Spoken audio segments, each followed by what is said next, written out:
In the dying hours of the January transfer window, Manchester City signed Nico González on a 4.5-year deal from Portuguese side Porto for £50 million. González is a classic central midfielder, and the reason why he was purchased was to support Kovacic, Gundogan and Silva, who have not had it easy since the absence of Rodri, who González was supposed to replace.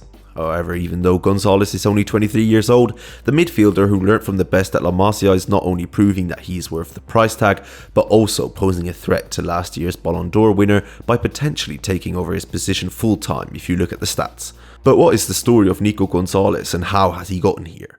Nico González was born on the 3rd of January in 2002 in a seaside town in Galicia into a football genetic family, his father having been a midfielder for Deportivo La Coruna. But Nico had no interest in football at first, his father Franz stating, "When he was 6 years old, he had no interest. I was still playing and maybe he was tired of going from place to place. But then one day arrived, and I don't know why, but he just started to play. And by the time he was 10 years old, he had the interest of Real Madrid and Barcelona peaked, with Madrid even offering money for the 10-year-old.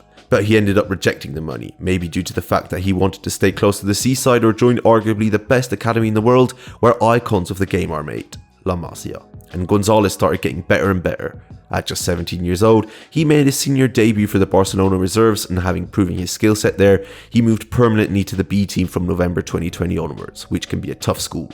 However, his manager at the time, Pau Martí, claims Nico thrived there.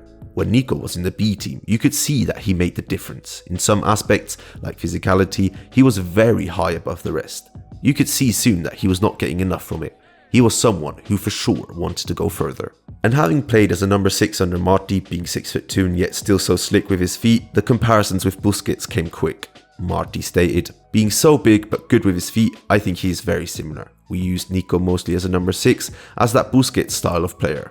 He is very strong, able to read the game and able to defend as well in that position." In the 2021-22 season, González then finally made his La Liga debut, coming on to replace, drumroll please, Sergio Busquets. He then continued to come off the bench at times, but Barcelona manager Xavi at the time had locked in Xavi and Pedri as his main men, and González was lacking in game time. So to gain just that, Nico joined Valencia on loan in the summer of 2022, playing for the squad regularly but never really playing a full 90, and even missed out on 9 games after suffering from a metatarsal fracture. However, Porto manager Sergio Busquets had his eyes on the midfielder and wanted to bring him to Porto. And so they did. After some protracted negotiations, Porto signed the Barca midfielder on a 5-year contract for €8.4 million. But having come from La Masia, Barcelona still believed there was talent hiding inside the midfielder. So they released him with 2 clauses in the deal. 1 being entitled to 40% of any profit in a future sale of González, and 2 having an option to buy González back for €30 million until the 30th of June 2025, meaning that Barcelona has pocketed £20 million from City in January. But not everything was smooth sailing for Nico. Coach Conceição admitted that he had a difficult transition, but started to adapt from January 2024 onwards. Even González himself noticed how much he had been improving, stating, "Sergio Conceição demands a lot from all of us, and this is very important for me.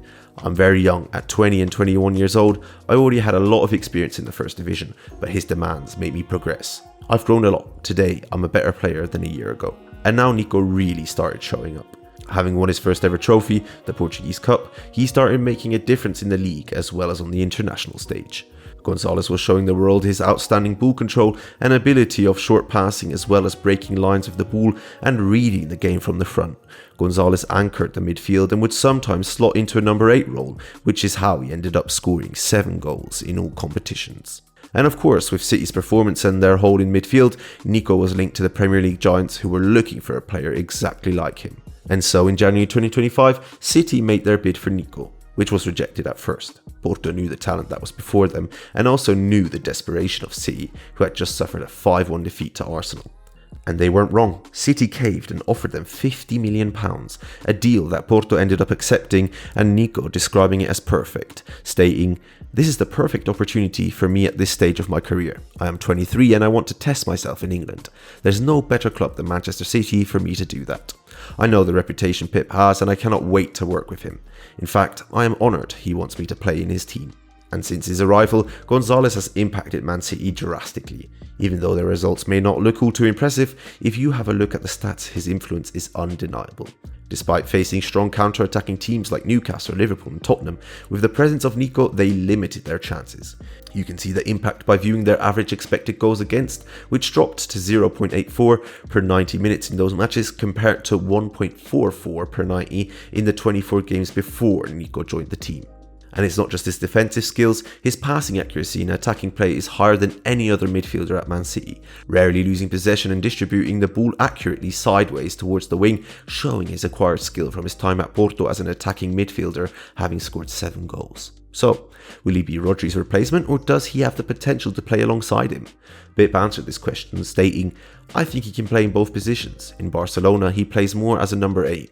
That means he's a guy who arrives to the box. He has the ability to dribble, but when he arrives, the role that Gundogan has done in the treble year, that can be as an attacking midfielder or a holding midfielder. This double position, he can do it perfectly, so he can do it with Rodri, that shape to go forward and back." So wherever Guardiola decides to use Nico will depend on the players around him, meaning that no matter what role he is given, it will be integral to City's side if he can keep his performances consistent. Alright, thank you very much for watching this video. I hope you enjoyed it, and I would be interested to know what you think of Gonzalez's performances so far. Do you think he was the right signing for City? And most importantly, do you think he will replace Rodri, or will his appearances for City start to dwindle? Make sure to leave a like on the video and subscribe if you haven't already, and I'll see you in the next one. Bye!